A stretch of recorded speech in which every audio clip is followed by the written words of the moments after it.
Hello, welcome. Name's Michael. How far is too far in a relationship when you're dating the opposite sex?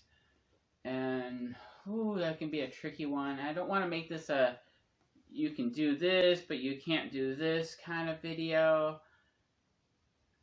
But as I was going about, Laura was kind of speaking to me about, your hormones are going to increase. Then he ends up getting me a dream. It's like, not to have sex before you get married. All right. It's like, okay. So my hormones are going to increase, but I'm not to have sex before marriage. I'm like, okay, Lord. And eventually I start asking the Lord, it's like, okay, well, how far is too far kind of deal, I'm like, just asking the Lord. And he gives me two passages in the Bible. The one is with King David, and the other one he ends up dropping in my spirit a couple days later about the seductive woman in Proverbs chapter 7. So here we are, we start off in 1 Kings, so I'm asking the Lord, like, okay, how far is too far? I'm just thinking, like, okay, being naked on top of somebody, that's probably too far. And this just drops into me, is like, about King David, is like, he's basically stricken in years, so he's probably not, like, as functional, probably.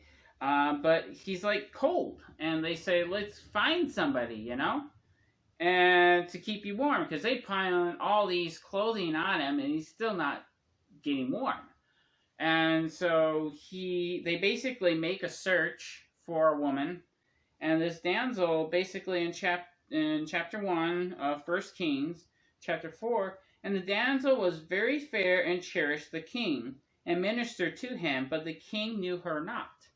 So it was basically saying, it's like, yeah, she was ministering to him, helped keep him warm, but at the same time, they were not having intimate sex in that fashion. And so I'm like, oh man, okay, Lord. And so a couple days later, he starts dropping me in my spirit about Proverbs chapter 7, about the adulterous woman.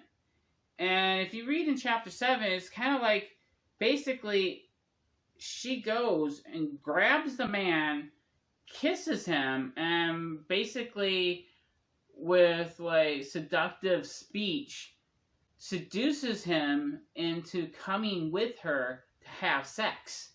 So we see, like, right there, like, he's already gone too far. Like, he's already, like, going after her as a snare.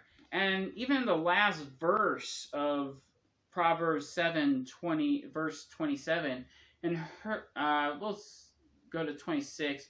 For she has cast down many wounded, yea, many strong men have been slain by her. Her house is the way to hell, going down to the chambers of death.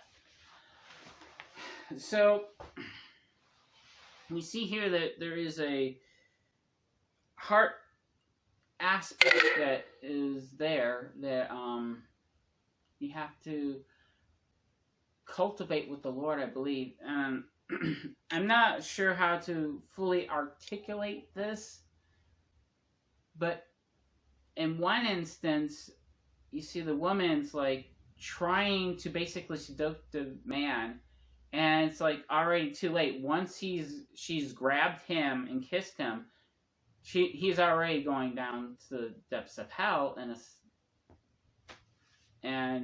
but you see with David and a woman, like, they don't have like that intimate sex aspect of it.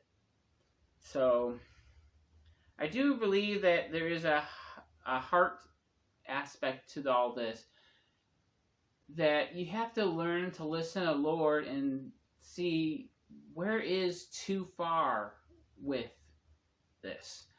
A great example is with a video game / board game. It's about a board game, but a video game. And I was basically instructed, I felt like the Lord was instructing me, not to actually win the game. Like, I could play all the rounds up to the very final move where I could declare that I've won, and I was always had to quit the game once I knew I was going to win, and I was never fully understood that. But it was a pride issue because I had said something about, like, I'm going to climb my score up or something like this or something of that nature. And it was just a pride issue. And so in his instructions with the game, he was keeping me from pride. So in the sense of that, God can also keep you from the temptation or going too far in a dating relationship. Now, the key is you're going to have to learn to listen to him and see where my boundaries are, Lord. Like, how far is too far in this dating relationship? Because you can see, like, with the man and the seductive woman, once she grabbed him and kissed him and was seducing him by his speech, it was already too late. He's already going to go do the deed and have sex, and basically describing it as going to hell. But you see, so I don't want to make this a do and don't, but ask God, what is in my heart? What is your true motives behind what you do and how you relate to the opposite sex? And it even says, like, Jesus was saying, like, what is it? Now, if you lust in a woman after a woman in her heart, you've already committed adultery. And so God was really showing me, it's like, it's really a heart issue and aspect. Like, where is your heart? Is your heart to honor the Lord, or is your heart to honor your flesh? And I think that's really the thing. And where your heart is where your treasure is. So if your heart is to honor the Lord in your relationship, he'll guide you how far not to go in that relationship until you get married and, whatever. But, and also the one aspect to it too is with David, it was more like a medical aspect to it. And it was more of like, this young lady is helping an elderly man, in a sense.